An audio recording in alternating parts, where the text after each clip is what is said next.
Hello students, आप सभी का स्वागत है आपके अपने यूट्यूब चैनल टीच मी में।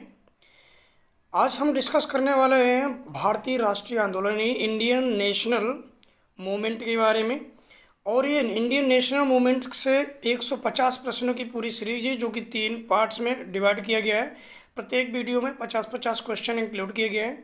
तो ये पहला वीडियो है जिसमें आप पहले 50 क्वेश्चन को देखेंगे और बहुत ही इम्पोर्टेंट क्वेश्चन जो भारतीय राष्ट्रीय आंदोलन से सभी कम्पिटिटिव एग्जाम्स में, चाहे रेलवे हो, चाहे बैंक हो, एसएससी हो, एनटीपीसी रेलवे एग्जाम है, या चाहे ग्रुप डी में हो, या फिर किसी टीचर के एग्जाम में, टीचर एबिलिटी टेस्ट में, यानी यूपी टेट हो या सी टेट हो, इन सभी में कहीं ना कहीं यहाँ से भारतीय राष्ट्रीय आंदोलन से प्रश्न अवश्य पूछे जाते हैं। एक दो प्रश्न, 2-3 प्रश्न इनसे जरूर उठाए जाते हैं भारतीय राष्ट्रीय आंदोलन से। यदि आप इन 150 प्रश्नों की सीरीज को देख लेते हैं तो आपके 4 से 5 नंबर पक्के हो जाते हैं। इसलिए अब हम शुरू करते हैं। पहले इस वीडियो में आप पहले 50 प्रश्नों को देखेंगे। प्रश्न उत्तरीनी MCQ है, ये मल्टीपल चॉइस क्वेश्चन, और सभी के क्वेश्चंस के साथ में उनके आंसर्स और देखेंगे, और बहुत ही मोस्ट इंपॉर्टेंट क्वेश्चंस हैं सभी। तो आज तक के पूछे जाने वाले जो ज़्यादा रिपीटेड हुए हैं, बहुत बार पूछे जा चुके हैं, वैसे प्रश्न इसमें इंक्लूड किए गए हैं। तो आइए शुरू करते हैं। पहला प्रश्न है इसमें कि 1885 में इंडियन नेशनल कांग्रेस की स्थापना किसकी पहल पर की गई? यानी 1885 में इंडियन नेशनल कांग्रेस की स्थापना किसकी पहल पर की गई? जो आज कांग्रेस की पार्टी है उसकी बात कर रहा है। तो ये ऑप्शन फर्स्ट नंबर दे रखा, Mahatma Gandhi, B A.O. Hume, सी गोपाल कृष्ण गोखले, सी बाल गंगाधर तिलक। तो इसमें सही ऑप्शन है A.O. ह्यूम के द्वारा 1885 में इंडियन नेशनल कांग्रेस की स्थापना की गई, जो कि आज कांग्रेस पार्टी की रूप में ज़्यादा करके प्रचलित है, सब लोगों को विदित है, जानकारी है। नेक्स्ट क्वेश्चन है, भारतीय राष्ट्रीय कांग्रेस का प्रथम अधिवेशन कब और कहाँ हुआ? भारतीय राष्ट्रीय कांग्रेस का प्रथम अधिवेशन कब और कहाँ हुआ? इसका पहला ऑप्शन है 28 दिसंबर 1885 को बम्बई में। तो बी नंबर है 28 दिसंबर 1885 को लखनऊ में, 25 दिसंबर 1885 को सूरत में, 25 दिसंबर 1885 को दिल्ली में। तो इसका सही ऑप्शन ए है, यानी 28 दिसंबर 1885 को बम्बई में भारतीय राष्ट्रीय कांग्रेस का प्रथम अधिवेशन हुआ था। थर्ड क्वेश्चन है इसका, कांग्रेस के प्रथम अधिवेशन की अध्यक्षता, कांग्रेस के प्रथम अधिवेशन की अध्यक्षता किसके द्वारा की गई? Option A Dadabhai Naoroji, option B Womesh Chandra Banerjee, option C B Raghavacharya, और डी नंबर में फिरोज शाह मेहता। तो सही ऑप्शन है B Womesh Chandra Banerjee. Question number 4, Arya Samaj के संस्थापक कौन थे? आर्य समाज के संस्थापक कौन थे? ऑप्शन ए बाल गंगाधर तिलक, ऑप्शन बी राजा Ram Mohan Roy, option C Swami Dayanand Saraswati, option D Swami Vivekananda. Option सही इसका सी नंबर, यानी आर्य समाज के संस्थापक स्वामी दयानंद सरस्वती जी थे। क्वेश्चन नंबर 5 में, राजा राम मोहन राय द्वारा किसकी स्थापना की गई? ब्रह्म समाज की, आर्य समाज की, थियोसॉफिकल सोसाइटी की, या पूना सार्वजनिक सभा की? इसका सही ऑप्शन ए है, राजा राम मोहन राय द्वारा ब्रह्म समाज की स्थापना की गई थी। क्वेश्चन नंबर 6 है, vernacular press act, vernacular press act किसके शासन में पारित किया गया? Option A Lord Lytton, option B Lord Curzon, option C Lord Clive, option D Lord Wavell. तो इसका सही ऑप्शन है ए, वर्नाक्यूलर प्रेस एक्ट की स्थापना जो शासन पारित किया गया था ये हुआ था लॉर्ड लिटन के समय में, लॉर्ड लिटन। क्वेश्चन नंबर 7 में, पूना सार्वजनिक सभा की स्थापना किसके द्वारा की गई? ए नंबर है फिरोज शाह मेहता, बदरुद्दीन तैयब जी, महादेव गोविंद रानाडे, महात्मा गांधी। तो इसका सही ऑप्शन है ऑप्शन सी, पूना सार्वजनिक सभा की स्थापना महादेव गोविंद रानाडे के द्वारा की गई थी। क्वेश्चन नंबर 8 में, यंग इंडिया के लेखक कौन है? इसके ऑप्शन है बाल गंगाधर तिलक, सुभाष चंद्र बोस, लाला लाजपत राय, सुरेंद्रनाथ बनर्जी। तो इसका सही आंसर है ऑप्शन सी, लाला लाजपत राय, यानी यंग इंडिया के लेखक लाला लाजपत राय थे। इसका नेक्स्ट क्वेश्चन है, इल्बर्ट विधेयक किस वायसराय के काल में पेश किया गया था? ऑप्शन ए नंबर है इसका Lord Canning, B Lord Ripon, C Lord Lytton, D Lord Curzon. इसका सही ऑप्शन बी है लॉर्ड रिपन, यानी इल्बर्ट विधेयक लॉर्ड रिपन वायसराय के काल में पेश किया गया था। इसका क्वेश्चन नंबर 10 है, क्वेश्चन नंबर 10 में आज़ाद हिंद फौज का गठन किसके द्वारा किया गया था? ऑप्शन ए सुरेंद्रनाथ बनर्जी, लाला लाजपत राय, सुभाष चंद्र बोस, बाल गंगाधर तिलक।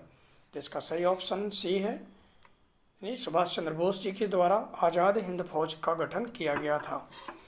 Next question, British India society की स्थापना किसके द्वारा की गई थी?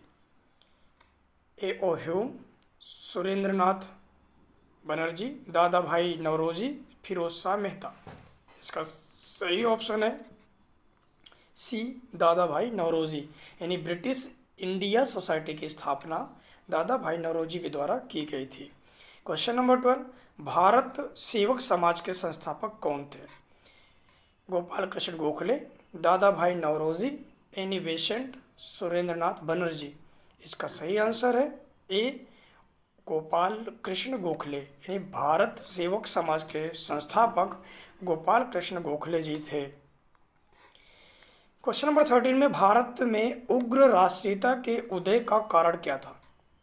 ऑप्शन ए उदारवादियों की पद्धति में असंतोष, बी धार्मिक पुनरुत्थानवाद और सांस्कृतिक नवजागरण, सी उपनिवेशों में भारतीयों के साथ दुर्व्यवहार, डी उपर्युक्त सभी कारण। इसका सही ऑप्शन है डी, यानी उदारवादियों की पद्धति से असंतोष और धार्मिक पुनरुत्थानवाद और सांस्कृतिक नवजागरण, उपनिवेशों में भारतीयों के साथ दुर्व्यवहार, ये सभी कारण थे भारत में उग्र राष्ट्रीयता के उदय का। तो इस तरीके से ऑप्शन इसका सही है D. Next question, question number 14 में लिखा हुआ है, 1905 में बंगाल का विभाजन किसके द्वारा किया गया? 1905 में बंगाल का विभाजन किसके द्वारा किया गया? Lord Canning, Lord Curzon, Lord Wavell, Lord Lytton. सही ऑप्शन बी है लॉर्ड कर्जन, यानी 1905 में बंगाल का विभाजन लॉर्ड कर्जन के द्वारा किया गया था। क्वेश्चन नंबर 15, उग्र राष्ट्रवादियों का साधन क्या था? बहिष्कार, स्वदेशी, राष्ट्रीय शिक्षा, ये सभी साधन। इसका ऑप्शन डी सही है, ये सभी साधन, इन बहिष्कार, स्वदेशी और राष्ट्रीय शिक्षा, ये सभी उग्र राष्ट्रवादियों का साधन थे। क्वेश्चन नंबर 16, दक्षिण शिक्षा समाज की स्थापना किसके द्वारा की गई? बाल गंगाधर तिलक, लाला लाजपत राय, बिपिन चंद्र पाल या सुरेंद्रनाथ बनर्जी। सही ऑप्शन ए है बाल गंगाधर तिलक। तो बाल गंगाधर तिलक के द्वारा दक्षिण शिक्षा समाज की स्थापना की गई थी। क्वेश्चन नंबर 17, क्वेश्चन है, स्वतंत्रता मेरा जन्मसिद्ध अधिकार है और मैं इसे लेकर रहूँगा, यह कथन किसका है? Option number A Surendranath Banerjee, B Pherozeshah Mehta, C Bal Gangadhar Tilak, D Lala Lajpat Rai. तो सही ऑप्शन है सी बाल गंगाधर तिलक। बाल गंगाधर तिलक के द्वारा कहा गया था, ये नारा दिया गया था, स्वतंत्रता मेरा जन्मसिद्ध अधिकार है और मैं इसे लेकर रहूँगा। क्वेश्चन नंबर 18, मुझ पर किया गया लाठी का एक एक प्रहार ब्रिटिश साम्राज्य के कफन में कील बनकर रहेगा, ऐसा किसने कहा था? ऑप्शन ए बाल गंगाधर तिलक, बी लाला लाजपत राय, सी Bipin Chandra Pal, D Bhagat Singh. Option B सही आंसर इसका लाला लाजपत राय। लाला लाजपत राय जी ने कहा था, मुझ पर किया गया लाठी का एक एक प्रहार ब्रिटिश साम्राज्य के कफन में कील बनकर रहेगा। जब इनके ऊपर लाठी चार्ज कर दी गई थी जिसके कारण इनकी मृत्यु हो गई थी, तभी इन्होंने ये अंतिम क्षण में ये शब्द बोले थे। Question number 19। क्वेश्चन नंबर 19 में है, अमेरिका में गदर पार्टी की स्थापना किसके द्वारा की गई? Option A Lala Hardayal, B Bhai Parmanand, C Champak Raman Pillai और ऑप्शन डी श्यामजी कृष्ण वर्मा। इसका सही आंसर है ऑप्शन ए लाला हरदयाल। लाला हरदयाल ने अमेरिका में गदर पार्टी की स्थापना की थी। Question number 20। कांग्रेस के उदारवादी व उग्रवादी नेताओं में वास्तविक रूप में विभाजन किस अधिवेशन में हुआ? ऑप्शन है बम्बई अधिवेशन, बी सूरत अधिवेशन, सी कलकत्ता अधिवेशन, डी पूना अधिवेशन। सही आंसर है ऑप्शन बी सूरत अधिवेशन। सूरत अधिवेशन कांग्रेस के उदारवादी या उग्रवादी नेताओं में वास्तविक रूप से विभाजन सूरत अधिवेशन में हुआ था। Next question. अप्रैल 1920 में दिल्ली की केंद्रीय असेंबली में बम फेंकने वाले क्रांतिकारी नेता कौन थे?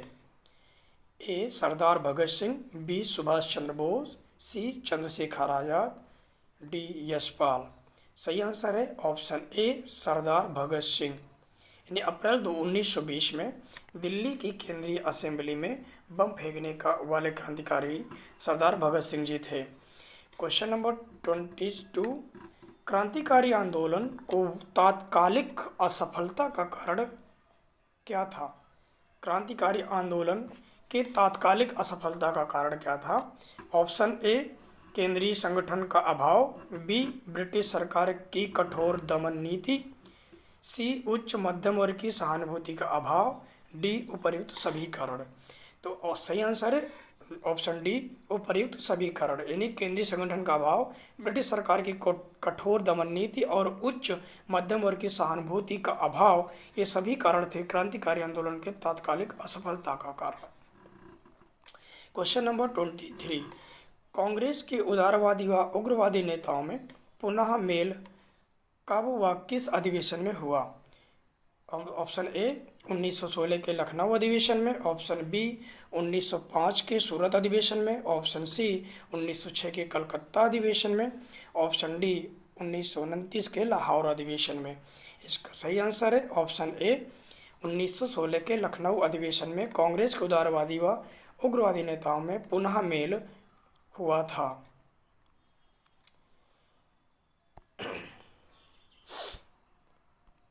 Next question. Question number 24। Lucknow समझौता यानी कांग्रेस लीग समझौता, जिसे दूसरे नाम से जानते हैं, लखनऊ समझौता का दूसरे नाम से कांग्रेस लीग समझौता से जानते हैं, ये कब हुआ था? ऑप्शन ए 1912 में, बी 1914 में, सी 1916 में, डी 1918 में। सही ऑप्शन है सी 1916 में। लखनऊ समझौता या कांग्रेस लीग समझौता 1916 में हुआ था, 1916 में। Question number 25।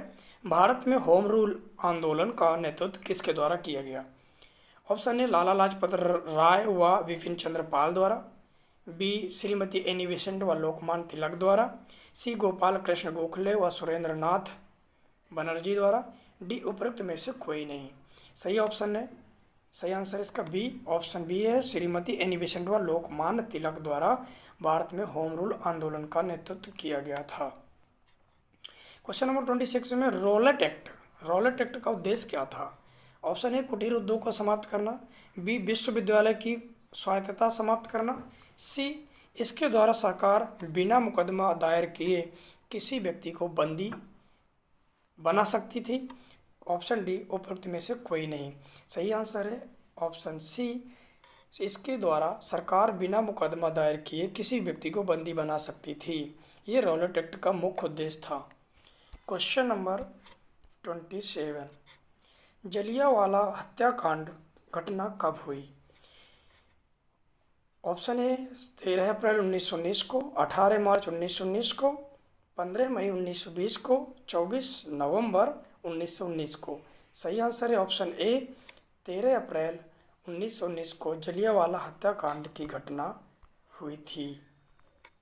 Question number 28, Hunter committee. Hunter committee की नियुक्ति सरकार द्वारा किस घटना की जांच के लिए की गई? ऑप्शन है लाहौर षड्यंत्र केस की जांच के लिए, बी काकोरी षड्यंत्र केस की जांच के लिए, सी जलियांवाला हत्याकांड की जांच के लिए, उपर्युक्त यानी डी नंबर में उपर्युक्त में से कोई नहीं। इसका सही आंसर है ऑप्शन सी, हंटर कमेटी की नियुक्ति सरकार द्वारा जलियांवाला हत्याकांड की जांच करने के लिए किया गया था। इसके कमेटियों के बारे में जो योजनाएं और समितियां बनाई गई हैं केंद्र सरकार के द्वारा, उन सभी आयोगों और समितियों का एक वीडियो इस सेपरेटली बना के अपलोड कर दिया गया है। यदि आप लोगों ने नहीं देखा तो उस वीडियो को अवश्य देखें। और दोस्तों, यदि वीडियो अच्छा लग रहा है और लगता है कि हाँ इम्पोर्टेंट क्वेश्चन हैं, दमदार क्वेश्चन हैं, तो यदि चैनल को अभी तक सब्सक्राइब नहीं किया तो प्लीज़ सब्सक्राइब कर दें और वीडियो को लाइक और शेयर जरूर करें यदि अच्छा लगता है। नेक्स्ट क्वेश्चन देखते हैं स्टूडेंट्स। नेक्स्ट क्वेश्चन है 29 में, असहयोग आंदोलन के प्रस्ताव के अनुसार आंदोलन का कार्यक्रम क्या था? असहयोग आंदोलन के प्रस्ताव के अनुसार आंदोलन का कार्यक्रम क्या था?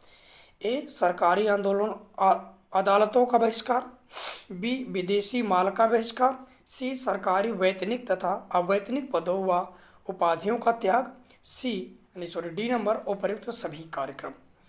तो असहयोग आंदोलन के प्रस्ताव के अनुसार आंदोलन का जो कार्यक्रम था वो option number A B C तीनों थे, अर्थात सरकारी अदालतों का बहिष्कार करना, विदेशी माल का बहिष्कार करना और सरकारी वैतनिक तथा अवैतनिक पदों व उपाधियों का त्याग करना था। ये असहयोग आंदोलन का पूर्ण रूप से उद्देश्य था। क्वेश्चन नंबर 30 में, महात्मा गांधी ने किस घटना से खिन्न होकर असहयोग आंदोलन स्थगित कर दिया? ऑप्शन ए विदेशी वस्त्रों की होली जलाने की घटना, बी प्रिंस ऑफ वेल्स के बहिष्कार की घटना, सी अदालतों के बहिष्कार की घटना, डी चौरी चौरा कांड के कारण। तो सही आंसर है इसका ऑप्शन डी, चौरी चौरा कांड के कारण महात्मा गांधी ने असहयोग आंदोलन को स्थगित कर दिया था, इन्हें वापस ले लिया था। क्वेश्चन नंबर 31, 1 जनवरी 1923 को स्वराज दल की स्थापना किसके द्वारा की गई? ए देशबंधु चित्तरंजन दास व मोतीलाल नेहरू द्वारा, बी लाला लाजपत राय व लोकमान्य तिलक द्वारा, सी श्रीमती एनी बेसेंट एवं लोकमान्य तिलक द्वारा, डी उपर्युक्त में से कोई नहीं। तो सही आंसर है ऑप्शन ए, देशबंधु चित्तरंजन दास व मोतीलाल नेहरू द्वारा 1 जनवरी 1923 को स्वराज दल की स्थापना की गई थी। क्वेश्चन नंबर 32, स्वराज दल का कार्यक्रम क्या था? ए नंबर बजट को रद्द करना, बी नौकरशाही को शक्तिशाली बनाने वाले प्रस्तावों का विरोध करना, सी समस्त प्रभावशाली स्थानों यानी पदों पर अधिकार करना, ऑप्शन डी उपर्युक्त सभी कार्यक्रम। तो सही आंसर है इसका ऑप्शन डी, उपर्युक्त सभी कार्यक्रम। क्वेश्चन नंबर 33, क्वेश्चन नंबर 33 में है, साइमन कमीशन भारत कब आया? साइमन कमीशन भारत कब आया? ऑप्शन ए फरवरी 1928 में, बी मार्च 1928 में, सी फरवरी 1929 में, डी मार्च 1929 में। सही आंसर है ऑप्शन ए, फरवरी 1928 में भारत साइमन कमीशन भारत आया था। और क्वेश्चन नंबर 34, 7 सदस्यीय साइमन कमीशन के कितने सदस्य भारतीय थे? Option A 1, option B 2, C 3, option D 1 भी सदस्य भारतीय नहीं था। सही आंसर है डी, 1 भी सदस्य भारतीय नहीं था। 7 सदस्यीय साइमन कमीशन के सदस्यों में 1 भी भारतीय नहीं था। क्वेश्चन नंबर 35, साइमन कमीशन द्वारा कौन सी सिफारिश की गई? ए नंबर द्वैध शासन की समाप्ति और प्रांतीय स्वशासन की स्थापना, बी बृहत्तर भारतीय परिषद की स्थापना, सी संघ शासन की स्थापना, डी उपर्युक्त सभी सिफारिशें। सही आंसर है ऑप्शन डी, उपर्युक्त सभी सिफारिशें। क्वेश्चन नंबर 36, यह रिपोर्ट रद्दी कागजों की ढेरी में रखने योग्य है। साइमन रिपोर्ट के संबंध में यह कथन किसका है? ऑप्शन ए सर शिवास्वामी अय्यर का, बी सर सफात अहमद खां का, सी मिस्टर एंड्रूज का और डी पीई रॉबर्ट्स का। सही आंसर है ऑप्शन ए sir.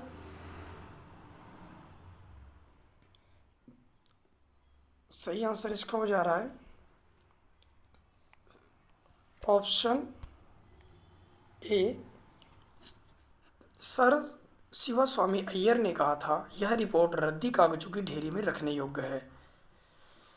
Question number 37, Nehru report में प्रमुख रूप से कौन सा सुझाव दिया गया था? ऑप्शन ए भारत को तुरंत औपनिवेशिक स्वराज प्रदान किया जाए, बी प्रांतों में उत्तरदायी शासन की स्थापना, सी केंद्र व प्रांतों के मध्य शक्ति विभाजन, डी उपरोक्त सभी सुझाव। सही आंसर है ऑप्शन डी उपरोक्त सभी सुझाव नेहरू रिपोर्ट में शामिल थे। क्वेश्चन नंबर 38, कांग्रेस द्वारा पूर्ण स्वाधीनता का प्रस्ताव कब व कहां पारित किया गया? ऑप्शन ए 31 दिसंबर 1929 को लाहौर अधिवेशन में, बी दिसंबर 1928 को कलकत्ता अधिवेशन में, सी 1922 के गया अधिवेशन में, डी उपरोक्त में से कोई नहीं। इसका सही आंसर है ऑप्शन ए 31 दिसंबर 1929 को लाहौर अधिवेशन में कांग्रेस द्वारा पूर्ण स्वाधीनता का प्रस्ताव पारित किया गया था। क्वेश्चन नंबर 39, महात्मा गांधी द्वारा दांडी समुद्र तट पर नमक कानून का उल्लंघन कब किया गया? Option A 6 March 1930, B 6 April 1930, C 6 March 1931, D 6 March 1932। सही आंसर है इसका option B 6 April 1930 Mahatma Gandhi द्वारा दांडी समुद्र तट पर नमक कानून का उल्लंघन 6 अप्रैल 1930 में किया गया था। क्वेश्चन नंबर 40, गांधी जी द्वारा सबने अवज्ञा आंदोलन के विषय के लिए क्या कार्यक्रम निर्धारित किया गया?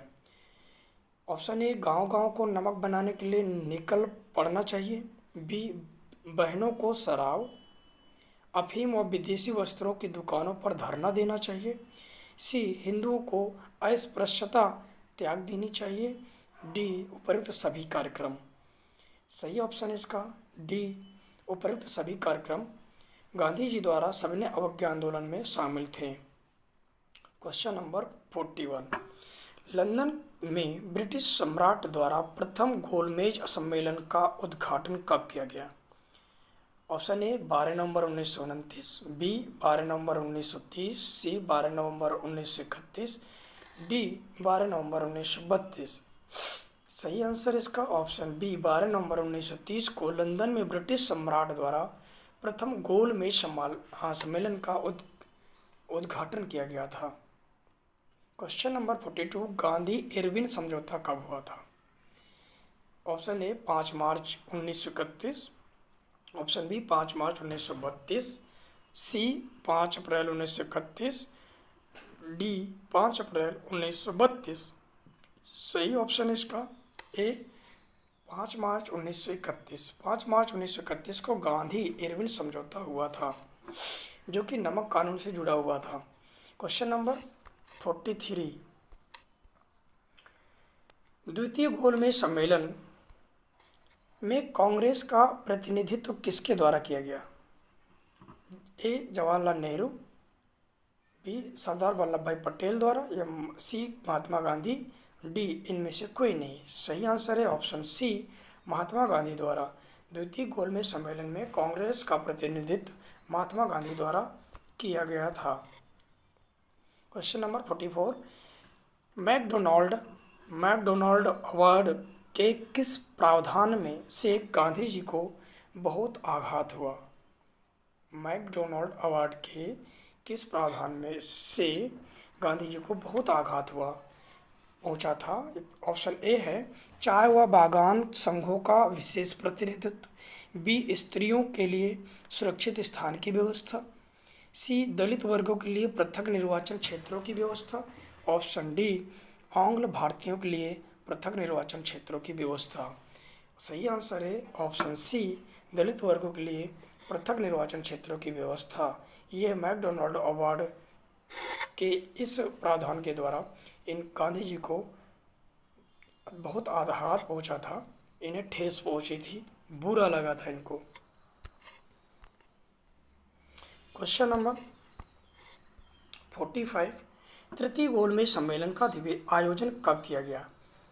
ए 7 सितंबर 1930, बी 12 अक्टूबर 1931, सी 17 नवंबर 1932, डी 17 दिसंबर 1933। सही आंसर है ऑप्शन सी, 17 नवंबर 1932 को तृतीय गोलमेज सम्मेलन का आयोजन हुआ था। क्वेश्चन नंबर 46, लीग द्वारा मुक्ति दिवस कब मनाया गया?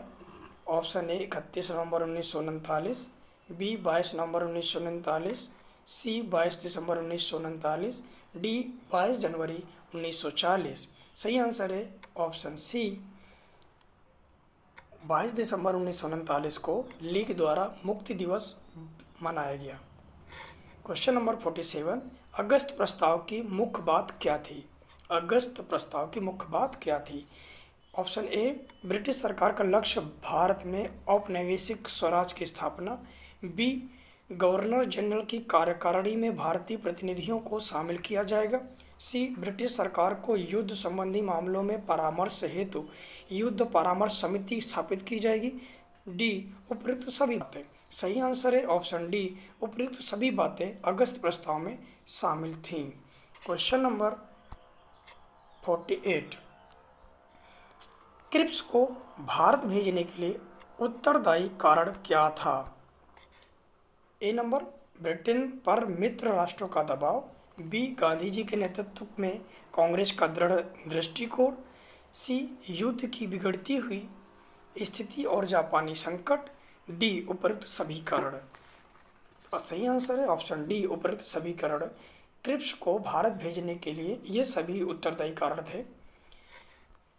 क्वेश्चन नंबर 49, अखिल भारतीय कांग्रेस के अधिवेशन में भारत छोड़ो प्रस्ताव कब पारित किया गया?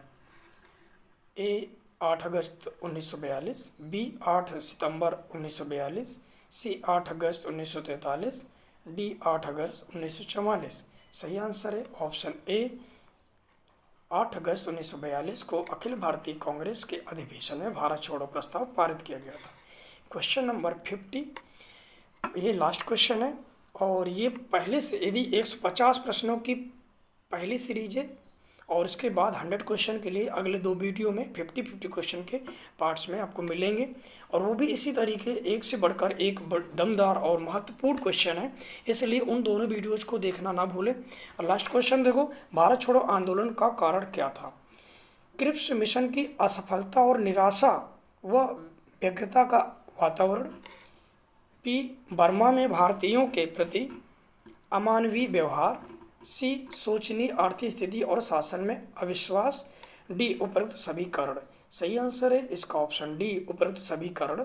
भारत छोड़ो आंदोलन के लिए सभी कारण थे, अनिवार्य कारण बने थे जिसके वजह से ये भारत छोड़ो आंदोलन असफल आया था और सामने आना पड़ा, उसका सामने रखना पड़ा, इसके थ्रू विरोध करना पड़ा। इस तरीके से पहले 50 क्वेश्चन हो गए इस वीडियो में और नेक्स्ट 100 क्वेश्चन को देखने के लिए अगले 2 वीडियो को देखना ना भूलें। और ये वीडियो यदि अच्छा लगा है दोस्तों तो चैनल को सब्सक्राइब करना और वीडियो को लाइक और शेयर करना ना भूलें। अब मिलते हैं अगले वीडियो में, तब तक के लिए दोस्तों नमस्कार।